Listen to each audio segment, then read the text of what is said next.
Salut! Donc aujourd'hui on se retrouve pour une nouvelle vidéo. On a changé de décor mais c'est parce qu'il y a une explication. Je ne suis pas chez moi. Ce monsieur devant vous m'a accueilli très gentiment dans sa maison.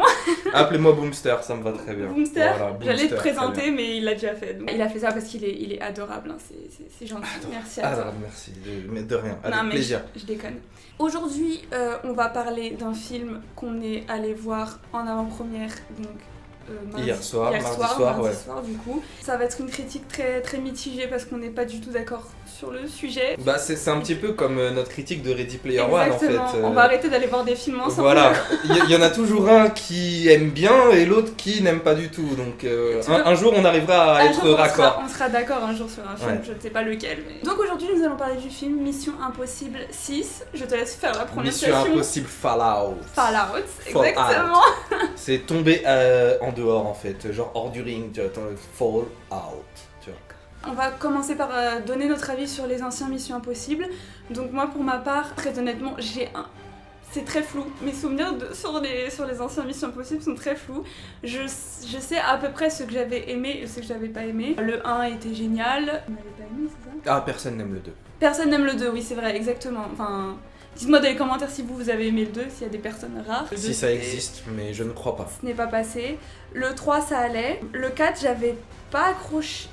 Si j'avais accroché mais plus que le 5 en fait. Il était un peu mieux que le 5. Ouais.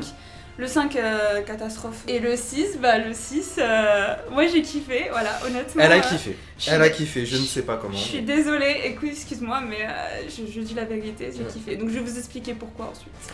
Alors, les Missions Impossibles, pour moi, le premier est un très bon film noir.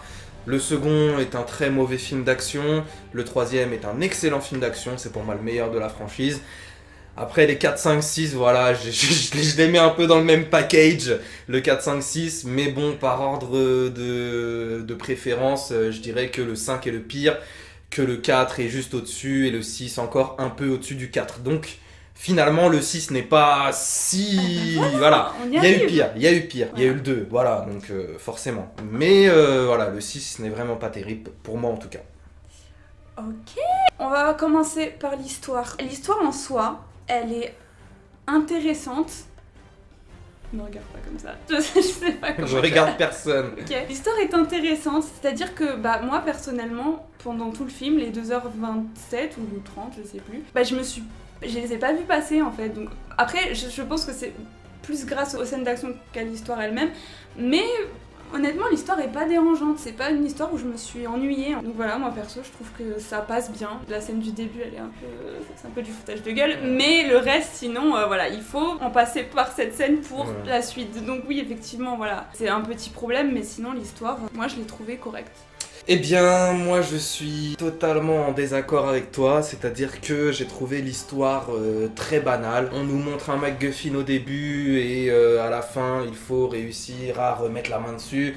Ça n'évolue pas. En même temps dans le 3 aussi c'était une histoire de MacGuffin. Mission Impossible c'est beaucoup de MacGuffin en réalité. Sauf que il y avait ce côté casse dans les anciens Missions Impossibles que moi j'aimais beaucoup, ce côté mais c'est impossible de faire ça, on peut pas pénétrer cette chambre forte. Et bah si, Ethan Hunt peut.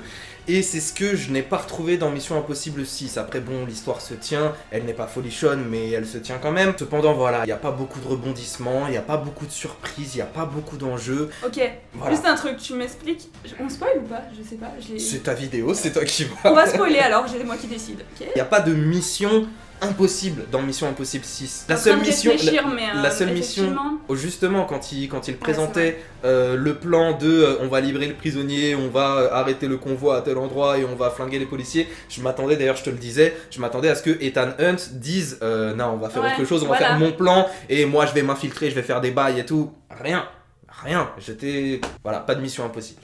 C'est comme que je t'ai dit en sortant de la salle, moi en fait les Missions Impossibles je vais les voir dans le même état d'esprit que les Fast and Furious en fait. C'est-à-dire que pour pas être déçue je m'attends pas à un truc, je devrais pourtant parce que c'est Mission Impossible, je m'attends pas à un truc extraordinaire exprès pour pas être déçue et là c'est ce qui s'est passé, c'est que j'y suis allée après avoir vu le 5 bien sûr. Ça aide aussi d'avoir vu le 5 avant en fait, j'étais tellement déçue par le 5 que j'y suis allée en mode bon on va voir.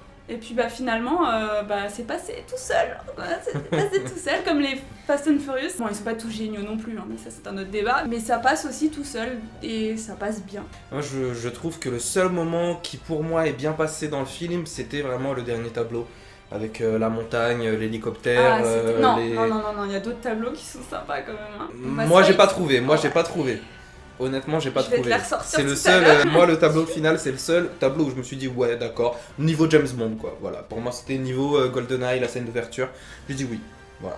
Bon. Donc, nous allons dévier sur les personnages maintenant. Globalement, pour moi, les personnages principaux font le travail. Tom Cruise est génial, il fait du Tom Cruise. Alors, c'est très bizarre parce que moi, Tom Cruise, pendant une période, je le détestais. Pendant quelle période? Période Vanilla Sky, là, ouais. un peu?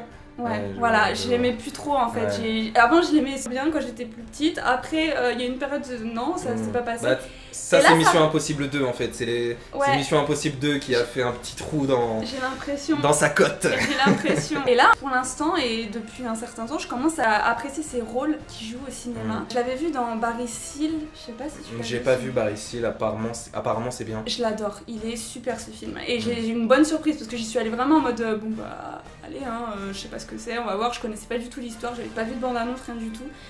Il est génial. Edge of Tomorrow. Edge of Tomorrow aussi. Voilà. Le film avec les nazis, il était sympa. Le film de Bryan Singer sur les nazis avec Tom Cruise qui veut faire péter Hitler là. Comment il s'appelle? Je l'ai pas vu. Il perd une main. Tom Cruise il perd une main. Opération Valkyrie. Ouais. C'est ça, c'est Valkyrie. C'est ça, un truc comme ça. Ouais, c'est ça, ouais. Donc voilà, tout ça pour dire que Tom Cruise, maintenant, je l'apprécie plus en sachant que, voilà, tout le monde le sait, il fait ses cascades lui-même, qu'il est prêt à se blesser aussi pour ses rôles, et que c'est pas du mauvais travail, quoi. C'est bien pour le cinéma, et puis il s'y donne à fond, donc un grand bravo à lui. C'est tout à son honneur, voilà. Pour le reste, Simon Pegg... est génial, enfin lui j'ai rien à dire sur lui, tous ses films je l'adore. Ving Rhames aussi, hein, il est très bon. Ah oui, oui. Il y a Jeremy Renner, on sait pas où il est passé. Oui. On sait que voilà, il était pris sur le tournage d'Avengers 3 et 4, donc forcément il a pas pu participer. Il a manqué, ouais. Mais au moins explique-nous pourquoi il est pas là. Non mais c'est ça, j'ai pas tout compris. Et il y a Rebecca Ferguson aussi qui fait le travail aussi, qui est magnifique. Et Henry Cavill, s'il te plaît. Henry Cavill, il faut qu'on parle d'Henry Cavill. Donc comme je lui avais dit aussi en sortant de la salle, cet acteur, j'ai du mal à le voir en rôle de gentil. J'ai plus de facilité à le voir en rôle de méchant en fait, je sais pas pourquoi, mais les rôles de méchant ça fonctionne avec lui. Pourtant je l'ai pas vu dans beaucoup de films, et effectivement je suis assez d'accord avec toi, c'est-à-dire que je trouve que c'est un acteur qui a un jeu assez monolithique, et c'est pas forcément mal de dire ça. Non. On prend par exemple Adrien Brody, c'est un acteur avec un jeu monolithique, pourtant c'est un bête d'acteur. Oui, et justement les acteurs qui ont un jeu de cette particularité-là ont plus de facilité à jouer des personnages mystérieux, qui ont des choses à cacher, un petit peu méchants, etc. Et c'est vrai qu'Henry Cavill, ça lui va comme un gant, quoi. Il est vraiment super en tant que méchant dans ce film, car oui, c'est le méchant, je spoil. D'ailleurs, la révélation du fait qu'il soit méchant, ça arrive beaucoup trop tôt, mais beaucoup trop tôt, ça arrive à la moitié du film, et encore je suis gentil, je dirais même au bout d'1 heure de film.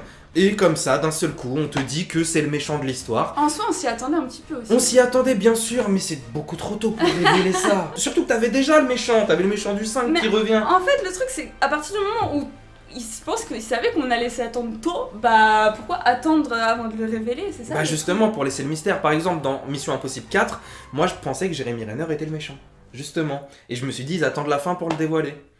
Ouais. J'ai attendu longtemps, mais voilà. Ça t'a pas gêné quoi. Voilà, tu vois, c'est ça. Et Henry Cavill, je me disais peut-être qu'il est méchant, peut-être pas, peut-être que ça se trouve ça va devenir le nouveau de la bande, comme Jeremy Renner l'est devenu, tu vois. Et non, au bout d'1 heure, on te révèle que c'est le méchant. J'ai pas de problème avec le fait que ce soit le méchant, j'ai un problème avec le fait qu'on te le révèle au bout de 1 heure. Et donc du coup, pendant tout le reste du film, pendant l'heure et demie qui suit, tu le vois manipuler Tom Cruise. Et voilà, toi t'es en mode on sait que Ethan Hunt se rendra compte au bout d'un moment que t'es le méchant qui finira par mettre un masque et te niquer la gueule.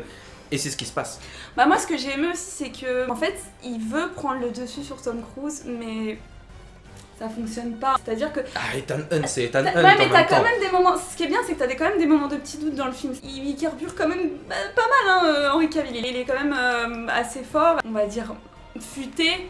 Moins que Ethan, hein, bien sûr, mais voilà, on a quand même l'impression que Ethan il est pas fini, on va pas dire ça comme ça, mais voilà, il baisse un petit peu et en fait bah non, il remonte en force et bah ça j'ai apprécié aussi. Fallait trouver un acteur qui fasse face à Tom Cruise et bah ils ont trouvé. Ça c'est plutôt pas mal niveau. Puis j'ai l'impression qu'il a pris un peu de gab depuis Justice League et tout. Ouais c'est vrai. J'ai l'impression qu'il est encore un peu plus baraque que quand il fait Superman. Je voulais parler aussi de la blonde, la méchante là. La parisienne là, avec son refrain. Ouais, tu m'expliques où elle est passée J'ai pas compris, Au milieu du film, on la voit plus, alors que c'était quand même important. C'est un intermédiaire entre le méchant et les gentils, c'est tout. Et elle est là pour être là, et puis c'est tout quoi. Ça servait à un petit peu à rien, effectivement, là je te l'accorde. Et j'ai trouvé que le film se perdait, enfin en tout cas le film m'a légèrement perdu avec tous ces noms qu'on ne connaît pas, tu vois, ça parle d'au moins 3 personnages qu'on ne voit pas du tout et qui sont des représentations un petit peu de pans de l'histoire. Et du coup, bah tu te retrouves avec des Clarko, des Lark, et c'est des personnages que tu vois pas visuellement, ils ont pas de visage. Du coup, bah t'es un peu en mode bon d'accord, ok c'est cool. J'étais un peu perdu, honnêtement. C'est vrai, je suis d'accord avec toi. Ça va, ça va. La mise en scène est très bien. Moi j'ai rien à dire dessus, hein, franchement. Moi j'ai beaucoup aimé surtout les plans sur la ville de Paris quoi. J'ai trouvé que ça manquait un peu de plans de coupe aériens. Il y en avait pas suffisamment. Mais honnêtement, c'est une carte postale pour la ville de Paname. C'est une pub.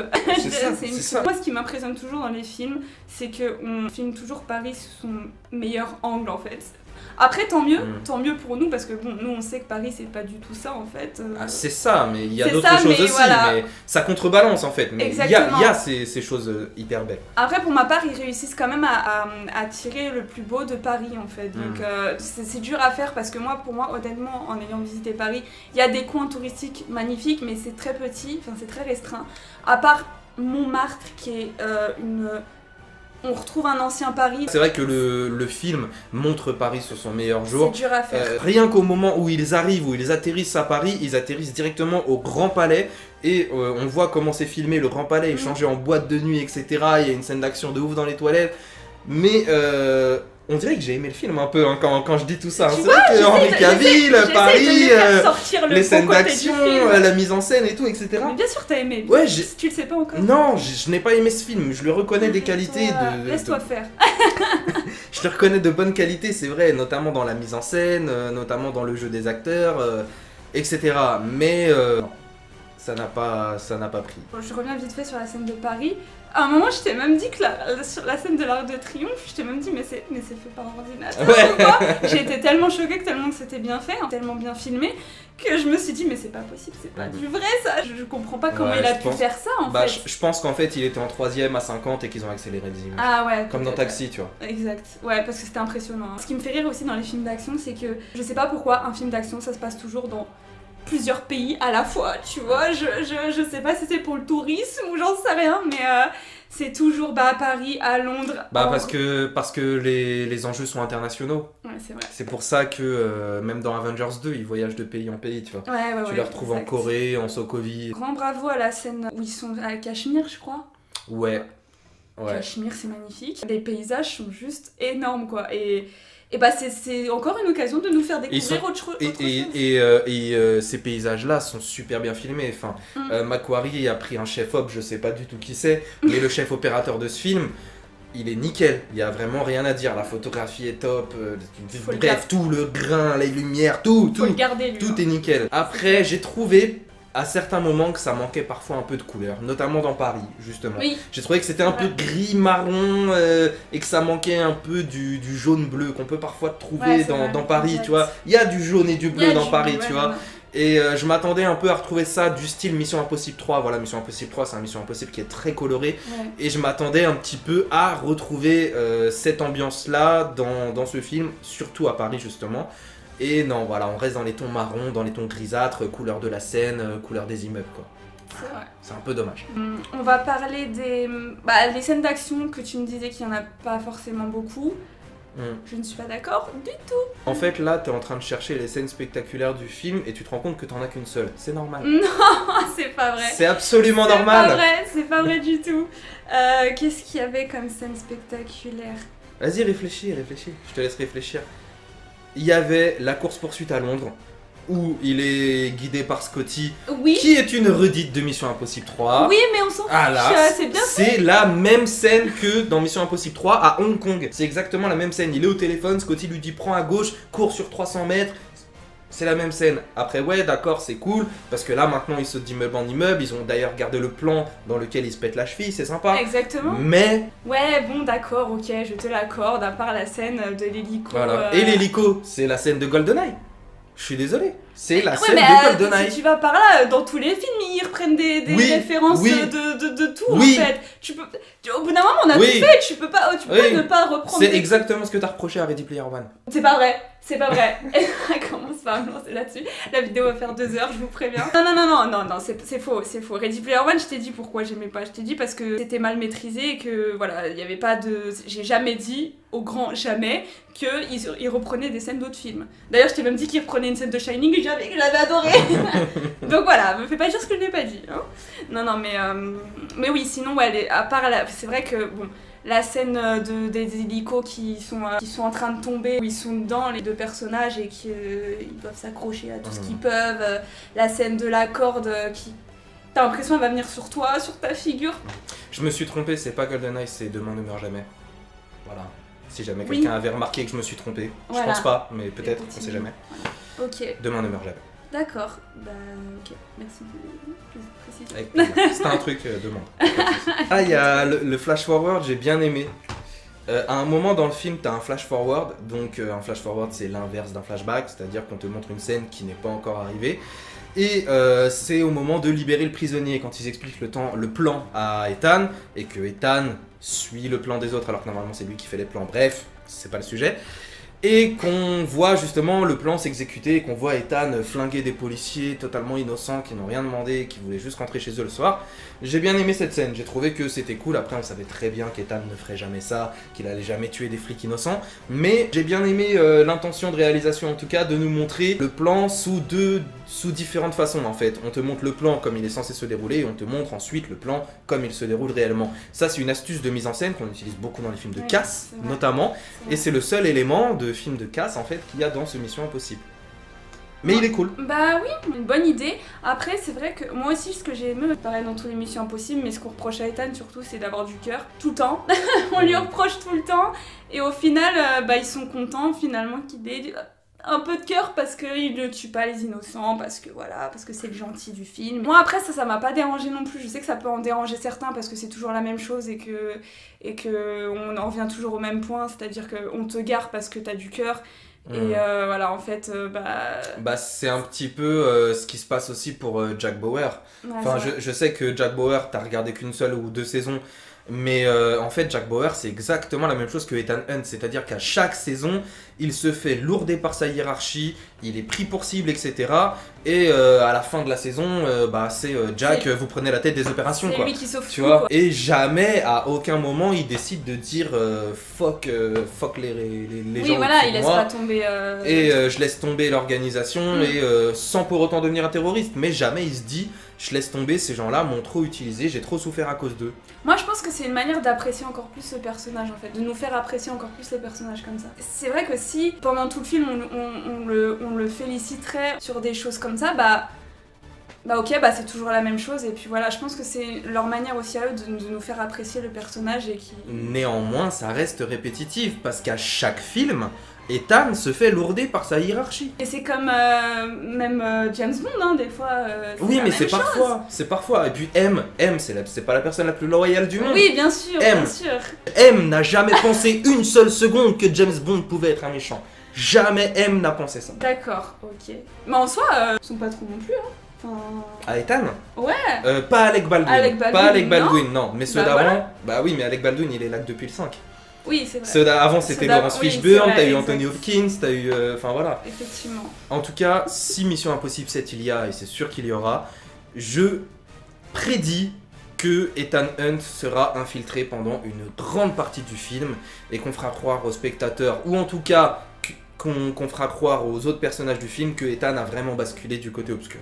Je prédis que Ethan Hunt rejoindra les méchants terroristes dans l'épisode 7. Je le prédis. Et ben on verra ça dans 3-4 ans, ouais, c'est ça.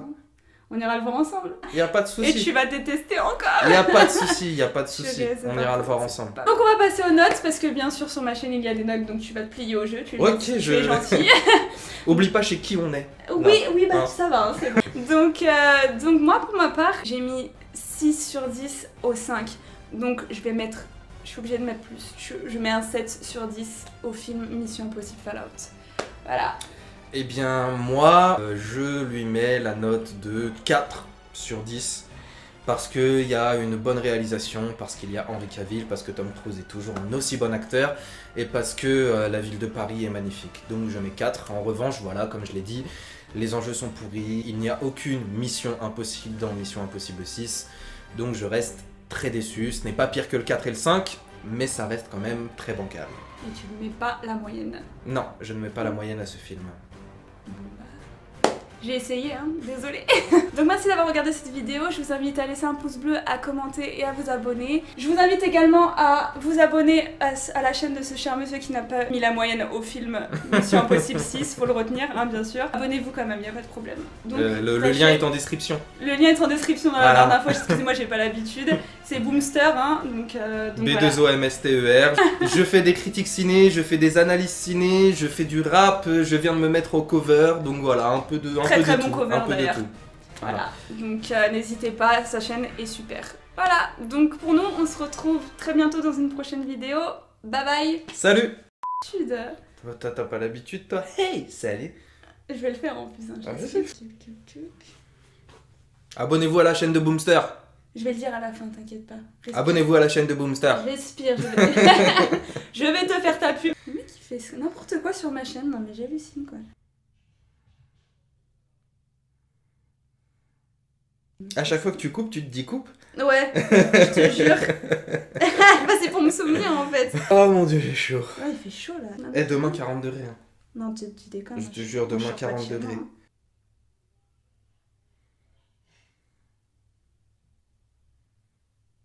C'est bon, on a conclu là, non? Non. Bah, faut dire au revoir aux gens, il faut dire de s'abonner à Boomster.